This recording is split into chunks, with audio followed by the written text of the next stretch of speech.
So Mom just opened up her first letter, and I have no idea what's going on, but why don't you read it?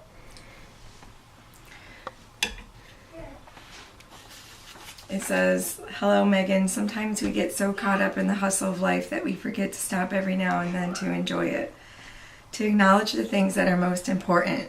Time goes by so quickly, moments are so fleeting, and in the blink of an eye, your life can and does often change.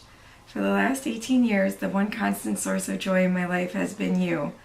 The sacrifices that you make on a daily basis in an effort to keep the people you love happy are absolutely astounding. You've always been the most selfless person I've ever known, and I wanted to show you in some small way just how much you mean to me. If you're feeling up to it, I'd like for you to join me on a little trip down memory lane. 18 years is a long time, and we've shared so many memories together. In honor of that, I'd like to help you relive just a few of them. It was October 5th, way back in 1998, and our lives were about to change forever. Get yourself dressed and head over to the spot where I asked you to be my girlfriend." All right. So Mom, what are we doing? We are going to the place where Daddy asked me to be his girlfriend. That's right. So we're gonna be there in a minute.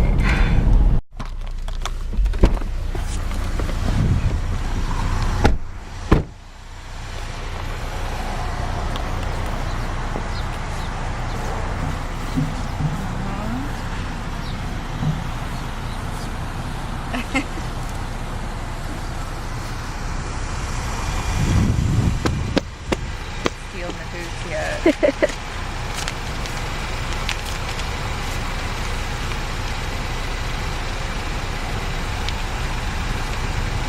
Yay, you found it. Well, here it is. Isn't it funny how such a random spot like this can take on such meaning? For some reason, fate decided that the journey toward our life together would bring us to this place. I guess it goes to show that when love decides what it wants, it doesn't always wait for the perfect setting. Like the wind, love just moves, and it did move on that beautiful evening back in the fall of '98. Which brings us to our next stop on the tour. Why don't you hop back in the car and take a ride over to where we had our first apartment. Oh Lord, it's not there anymore, but okay. Let's go. All right, we just got the second letter, second flower. Where are we off to now? We are off to a vacant lot where we had our first apartment. Not bad. I'm so excited.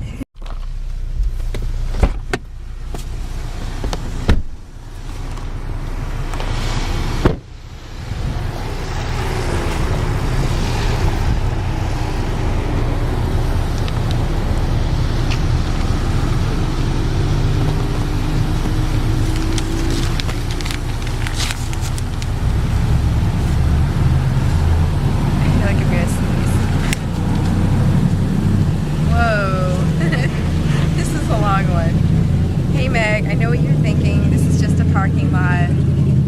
Fix your muffler. But if you try real hard, you can almost see it.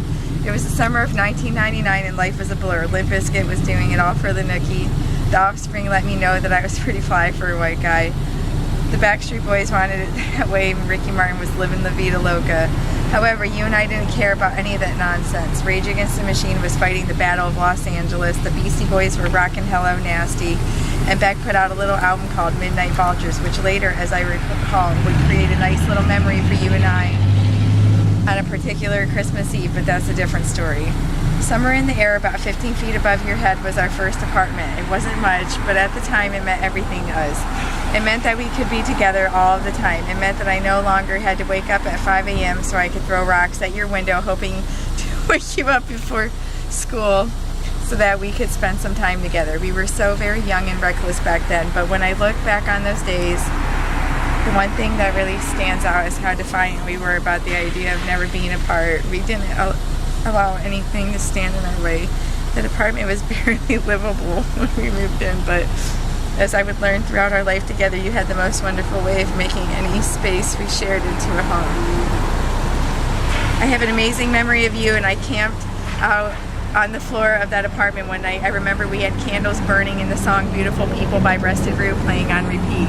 It's like faded pictures now. Some of the colors have turned black and white, but I can remember very clearly that in that moment nothing existed. You and I lying there tangled up like ivy, holding each other as we drowned in a perfect and fearless love. We were completely lost in each other with no desire to find our way home.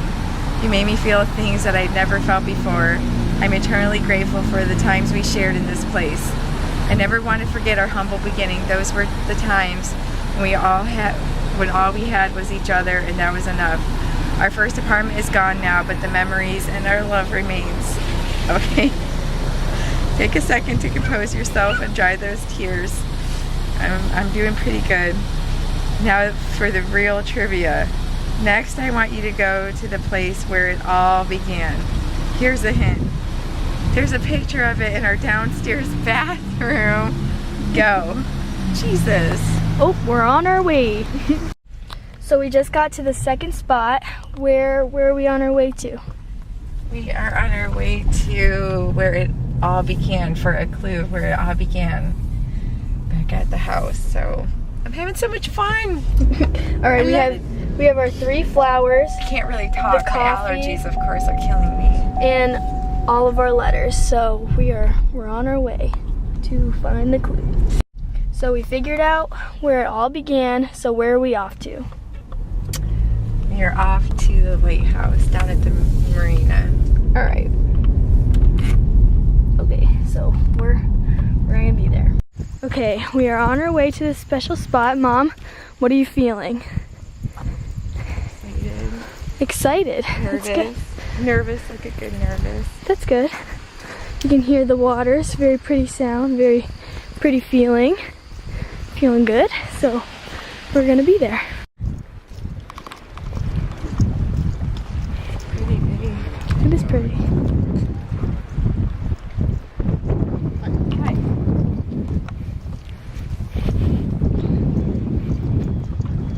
Okay. So we're at the final spot where I see Dad waiting. Mom has all 3 flowers.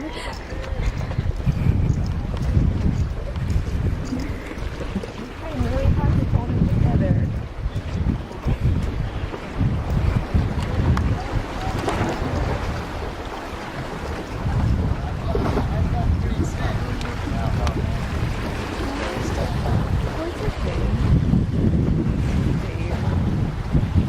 I said it's not helping, like I'm trying so hard not to cry because I'm already draining really bad. So I'm like I've got like mucus and everything, but it's so sweet.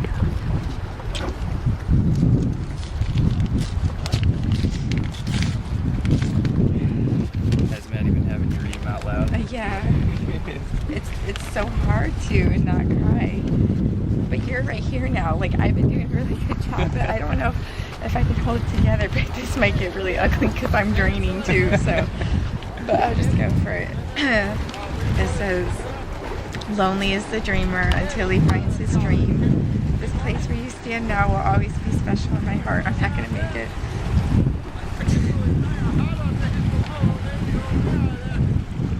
This is where it all began. I just didn't have enough whole day flashing yet. It is here that I started to realize how special a person you are. And are you here to help you escape your life? I can't see the words. For a while that day, I don't think either of us realized that it would be the start of a completely new journey. We were sitting side by side on these rocks when I put my arm around you. Okay. Told you that I was going to take care of you for the rest of your life. I had no idea how I would be able to do that when I said it, but I think it should be obvious by now that I meant it. You've been with me long enough to know that I've never been one to believe in destiny.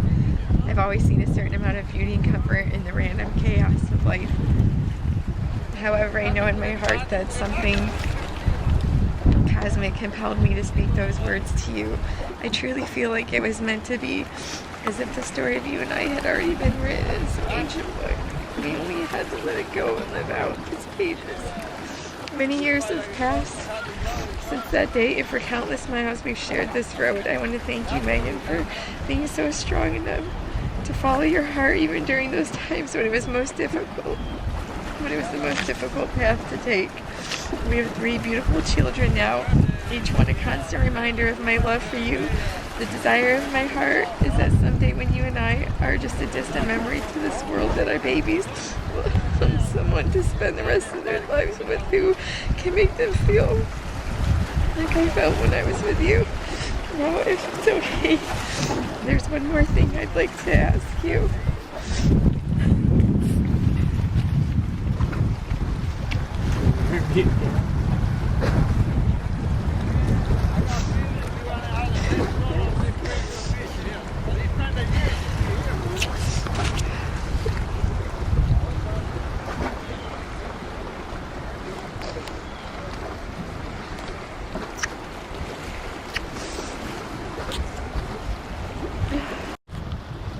It's a little bit big. You have tiny fingers. It's okay though. It's beautiful.